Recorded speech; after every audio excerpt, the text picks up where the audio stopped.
master, may problema tong temperature namin, no. So itong tunnel na to, wala yung ano, packer ng drones. So may problema sa temperature, bigla lang daw bumagsak. Kumbaga hindi siya nag-iinit. Yung set point dito ay 150. So yung actual niya na temperature ay 71. Yun ang i-check natin dito sa electrical panel.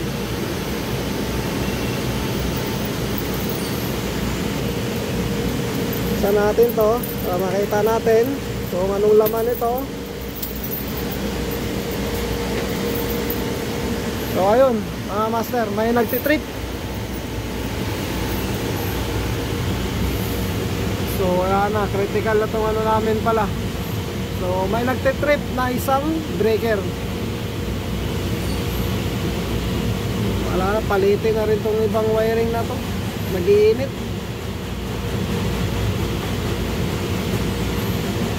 Ano to, original wiring to. Kumbaga hindi pa nagagalaw to.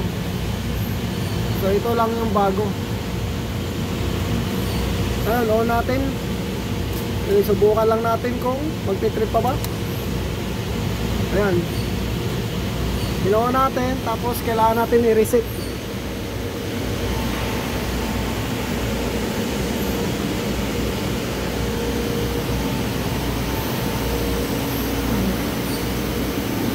Nakalagay dito fault heating string tunnel. Reset natin. Ayan, wala na siyang fault. Balik tayo dito.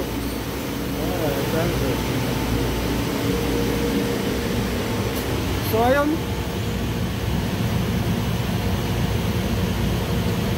lumulubog na yung contactor. Lumulubog na lahat. So bawat contactor nito may tatlong heater. May 15 heater to.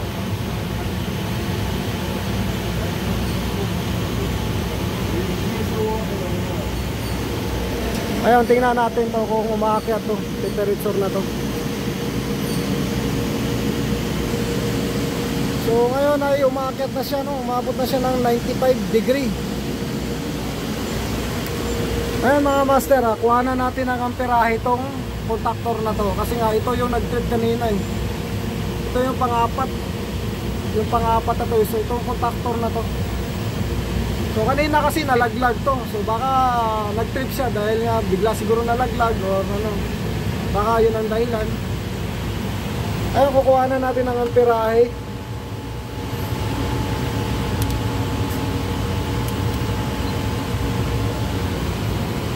Tingnan natin. 12.2 ampere. So ito may tatlong heater kasi to. Kaya kuha na din natin yung kabila. Ayun, hindi naman nag-aalayo. Ito sa kabila.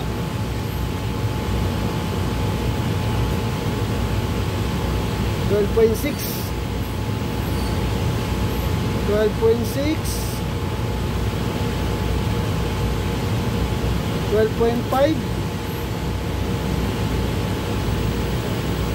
12.2.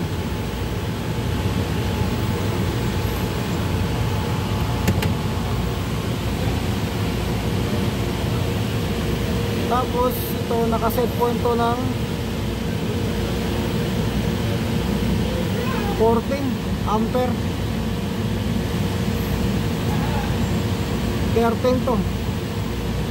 Pero nasa estimated ko nasa 14 ampere yung set point nito. Dito yung 13.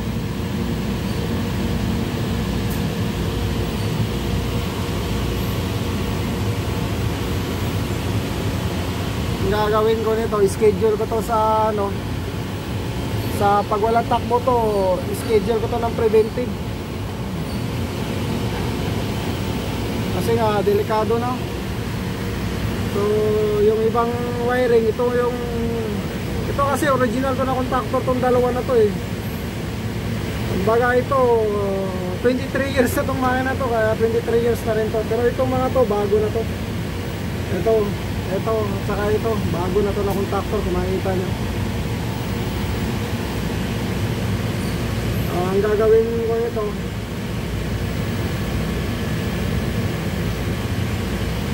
Ayusin ko to. Update ko kayo dito mga master. Itong mga to, ayusin ko to. Papalitan ko to ng mga wire to. Kasi nga, medyo luto na talaga ito. Lalo na to. Luto na to. So ito, bago na to. So, ako nagpalit ito dati. Bago na yan. Kaya update ko kayo dyan mga master. Gagawin ko to.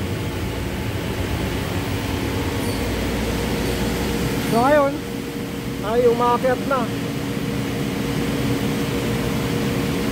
Mga 130 to, pwede na itakbo to pag umabot to ng 130. So maraming salamat sa mga nanonood sa video na to.